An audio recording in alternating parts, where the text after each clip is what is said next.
The really smart people aren't necessarily the most successful people because they overanalyze everything. And then on the other end, like really dumb people obviously aren't successful either because they can't figure shit out, right? When you identify the emotion, that's what we work on, because we can't always change the person that we're having a problem with. We can't change the circumstances in our lives that we're dealing with that we perceive as challenging, but we can always change how we feel about them. I think when we try to improve upon or make nature better, it tends to backfire on a regular basis. We see that drugs coming on and off the market on a regular basis. The side effects are just ridiculous. The mind-body connection, I think, is becoming a big conversation. Even recently been hearing about these studies with cancer patients where they're giving them sugar pills, placebo, and then some of these people literally are cancer-free after the placebo trial. I've always been interested in plants and how plants can affect our mood, how it can affect our body. It's pretty amazing. This is Vibe Science, a top 100 wellness podcast presented by the Radcast Network, breaking wellness barriers and making health truly personal. Here's your host, Ryan Alford. I mean, Chris, you've gone through the psychedelic journey. I mean, some of this rewiring that you've been through. I mean, this has got to be hitting home for you. Big time. I mean, I think you're describing it beautifully. And simply, I think like from my own experience and even my own experience in treatment centers, right? It seems complicated and overwhelming and it's a long process and it's disheartening, right? Because we're in a society that we want results now. So I think even what you described you're right. A lot of these tools help you cope, but they're not removing the trigger. Uh-huh. And maybe this makes more sense to me now because I understand now my experiences where I did tap into my subconscious and I saw these bad belief patterns, negative belief patterns that I had that I wasn't even aware of. Right. Yeah. And I'm pretty stubborn. So I think it's hard for me to get that deep at times, but it helped me look into that subconscious. And I've had these experiences where there's triggers, or people that I constantly had problems with where after I kind of tapped in that subconscious. And for me, it was forgiveness, forgiving these people or, letting go of these old situations that, it truly did let me let it go. I wasn't playing that negative loop in my mind anymore. And that story that just, you're inducing your own suffering because you're stuck in these loop patterns. Oh yeah. So I love what you're talking about. I'm intrigued by it. And I'm actually curious how did you come about this research or how did you come about his work? Yeah, good question. So my co-founder, he was the one that facilitated me with the trauma release tool. He is a master teacher and trainer of this work. He learned them directly from Zivarad and then from his protege, Vladimir, and then trained me up in facilitating them as well. So that's how I came across them. It was first, he facilitated this process where I'm like, oh, what was that? Because I was known for getting rapid results. And what is this guy doing? I need to know more because again, I was just always trying to hunt and find the tools that could work, one on myself, but also on my clients. And so fortunately, I actually got connected to him through my medical doctor. What a rad guy, right? Like that he actually works with the mind and emotions too, not just with treating the symptoms that his patients come in with. And because I was going to just check my body and seeing what I can do to optimize it to get pregnant again. And when I went into his office, I was bawling my eyes out. He's like, do you have someone who's going to help you with that? And I was like, I'm looking for someone, but I've just been struggling and I haven't been able to find somebody. And that's when I got connected, to my co-founder to be processed and then obviously have my mind blown with these tools.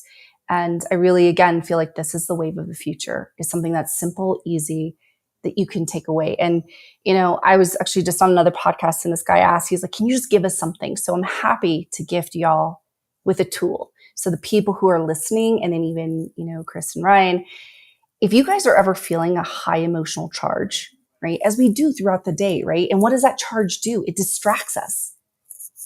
And it's a reminder of our history, our past, right? It's how we've dealt with certain situations in our past that when we're perceiving something in front of us that's similar to what we experienced in the past, we have the same emotional reaction come up. And it's not even us choosing anymore. We keep saying that we're free thinkers, free beings. No, we're not. We're actually controlled by our past and our programming. And so if you notice yourself triggered, that there's an emotional charge that's activated, this is one of our most simple tools. We teach about 16 of them, but this one you can use immediately, where all you have to do is identify what's the emotion you're feeling. You can identify the problem too. It could be, I know, Chris, you mentioned when you had an issue with someone, right? You could be this specific problem with this person. Great. When you think about, put your attention to that problem, what's the emotional charge that comes up? Could be anger, frustration, resentment, right? It could even be rage if we want to get that angry.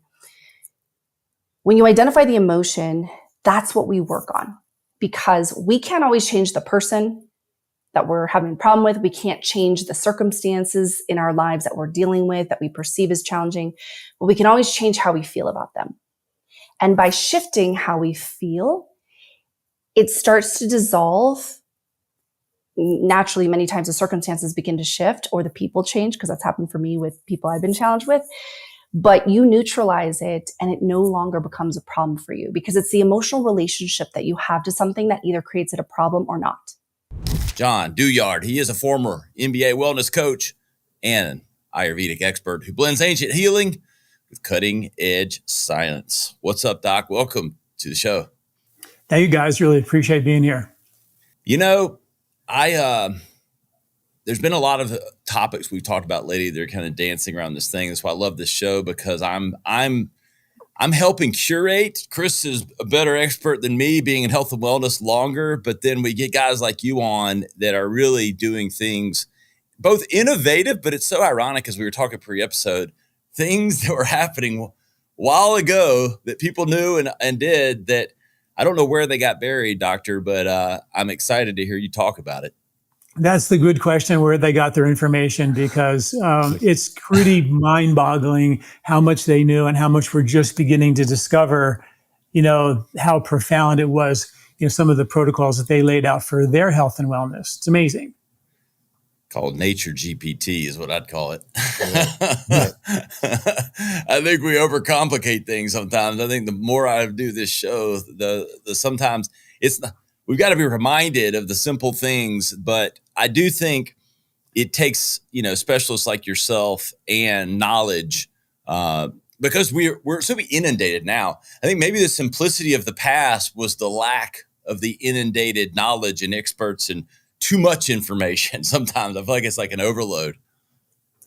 I think when we try to kind of improve upon or make nature better, it tends to backfire on a regular basis. I mean, we see that in drugs coming on and off the market on a regular basis. The side effects are just ridiculous.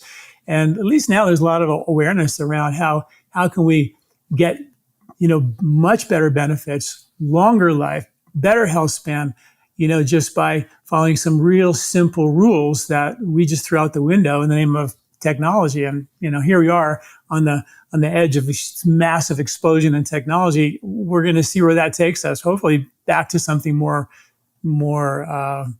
reliable. There's a key thing. I love this comment, or term on your site. And I'd like to kind of like use that as a soundboard for you to talk about Life Spa, but live young, my wife says I live young all the time. I think that's like a comment on my immaturity, but but I think there's a broader meaning with life and a deeper meaning with Life Spa, Doctor. So I'd love for you to talk about, kind of your mission and your background that's kind of led to these restorative treatments. Yeah. So, my background, I went to India in 1986 to try to study their traditional system of medicine. I was sort of fascinated by ancient wisdom and modern science. And, I ended up spending a year and a half there studying. I actually met Deepak Chopra there. He was opening up a center. He wanted somebody to come back and help run it using these Ayurvedic principles. And so I came back and co-directed that center with him for about 8 years. And I was also in charge of teaching the medical doctors all about this Ayurvedic, traditional system of medicine from India. And it became really clear because my background is as a chiropractor, and here I was teaching medical doctors, I needed to speak their language. So I started kind of diving into the science of this ancient wisdom. And that's what we do at Lifespot. I've got over 1,500 articles, all ancient medical wisdom with the modern science to back it up, because as we all know, right? So studies show that coffee can be good, it can be bad, soy is good, wheat's bad. You name it, there's going to be science on both sides of that aisle. It's not reliable just to have science alone, but when you have something that's time tested, thousands of years, and still practiced today, like it's still happening today after thousands of years, and you have the modern science, I just feel like that's something we should at least look at, And I think everything's gotten so black and white when in reality, it's really a lot of gray in some area. A lot of the issues, not all of them. There's some that I'm not going to ever fold on, sure. but I can admit and be open-minded enough to know that we can advance as a society and live in a world of polarity with fighting over every individual difference. It will just never work. And I have to be able to be accepting of other opinions and other things, even while keeping your own values. So I think you're spot on there. And as you were talking, it made me think too, like back to the whole knowledge and how out there it is. I think we need like a day of action. Like, yes. Because I think what happens is, and this is what I don't want, we've got a show that does this. We're giving all this knowledge, all this stuff away. You're constantly a sponge for the knowledge, but we need like a day of application of everything you've learned. Yeah. Or like a week, because I don't know how, if you've experienced this, Joe, but like, the guys and the girls that get on the buzz of going to the conferences and going to all the stuff and taking the courses and doing all the stuff. And man, they know more than anything and they watch more content, but they don't leave enough time to apply it. Right. And no, I would agree 100%. And almost to the same point there, it's like all our knowledge means nothing if we're not actually, acting on it. And it's funny, I remember reading somewhere that there's a spectrum of success in life where the really smart people aren't necessarily the most successful people. And it's because they overanalyze everything. And then on the other end, like really dumb people obviously aren't successful either because they can't figure shit out, right? So it's that middle path of the person who's dumb enough to try something and just be like, hey, I hope it works. Because I've got a really close friend like that. He's so damn smart. And anytime we're like ready to start a new business venture, he will investigate it for like 9 years. Yeah. Before we can do it. And by then I've done it, failed, started a new business, you know what I mean? Yeah. And so, and I try to learn from that in a sense. And, but on my end of the spectrum, I kind of go in like a bull at a china shop and it served me well because I do have some self-awareness where I try not to screw myself over a lot, but I have made some pretty rash decisions. And it's probably based on, there is an aspect of my mind that isn't overanalyzing and isn't trying to figure out every single conference like you're saying there, and just to actually get, wheels on the road and start moving, Yeah. And I think that's like sort of the antithesis of what we're talking about a little bit, is getting your ego in check is a lot to do with spirituality, because that's starting to get into the deeper realms of the mind, the subconscious, and that voice in your head that you're always kind of battling a little bit. And how are you appeasing that? And how are you nurturing that side of your entire being?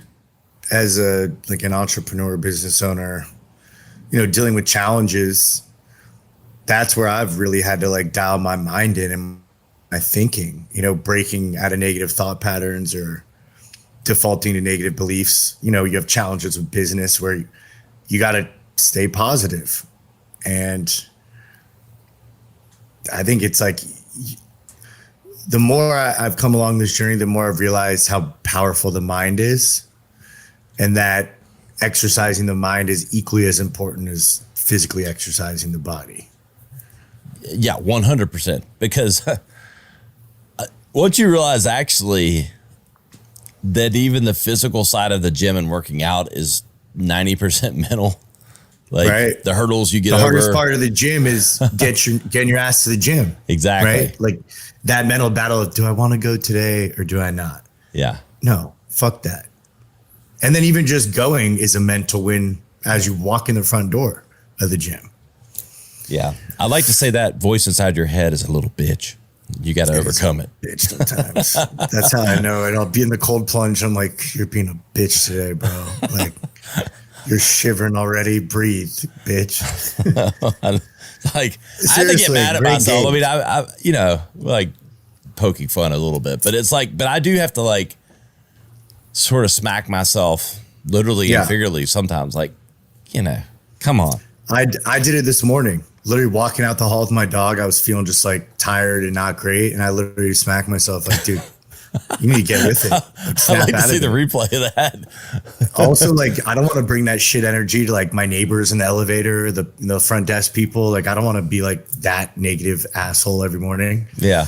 So, you got to check myself. You do. But I think it starts with whatever you find that helps you get into that state, whether it's meditation, whether it's the breath work, whether it's, I don't know, some light form of yoga, but whatever it might be, I think you're going to see more and more trends for that and more, I think, discussion around it, like acceptability. I think like the thought of myself like 10 years ago, having a podcast or even talking about some of these things, it wouldn't be like, oh, well, I'm just too cool for that. It would just be like, I wouldn't even understand the need for it. It wouldn't click. Yeah.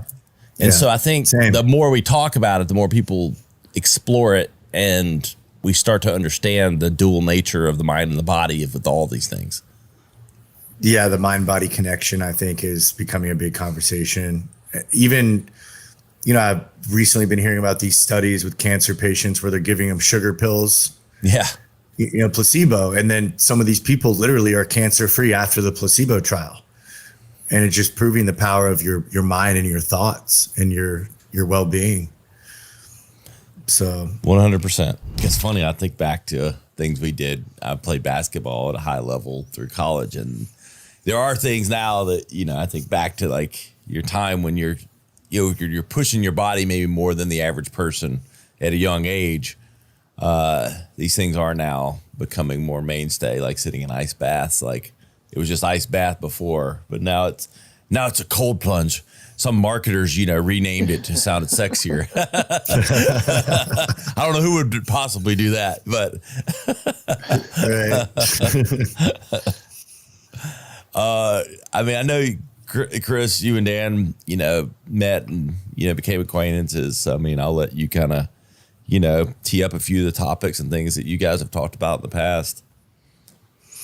Yeah. So just for the audience, we met down here in Miami with another friend of ours in the wellness community. And this can kind of lead in, you know, Dan was so kind to share one of his new products he's working on and launching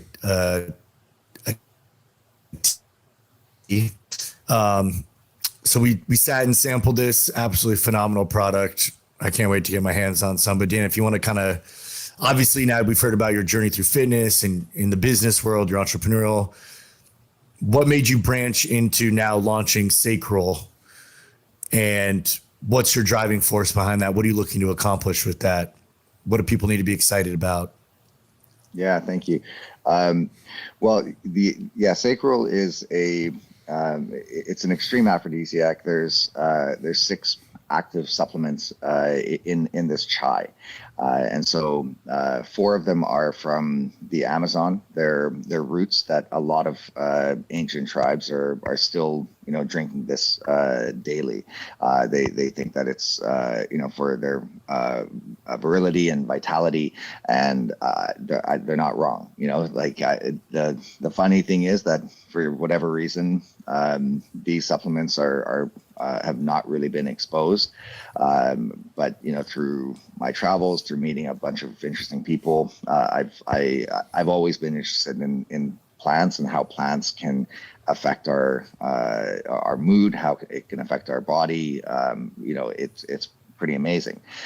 So the four, again, if I say them, most likely you guys haven't heard of them, or any listeners haven't heard of them, but maybe. One's called Clavahuasca, the other Chichihuasi, Murapuyama, and Katayaba.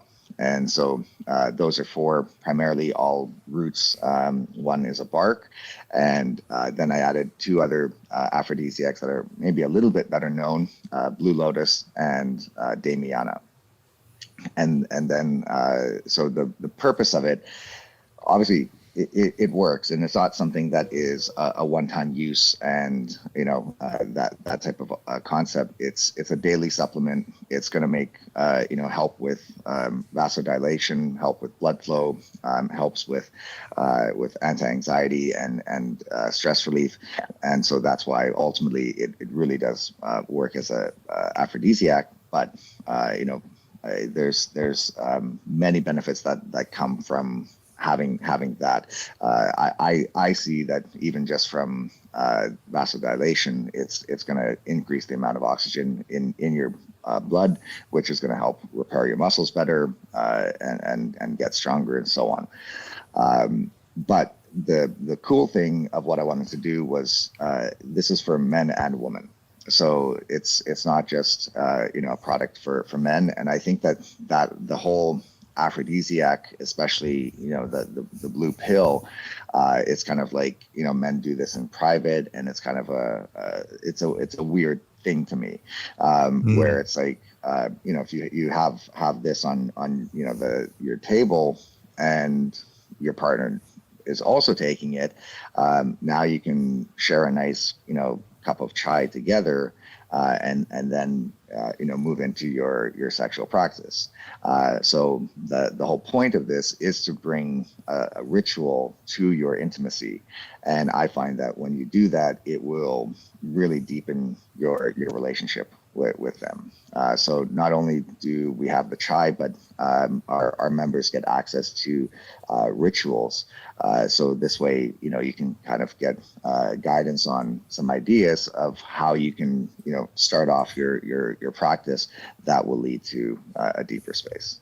The content discussed on this show is provided for reference and educational purposes. The content is not an attempt to practice medicine or provide specific medical advice. Always consult your personal physician for medical advice and proper diagnosis. Thanks for listening. This is Vibe Science.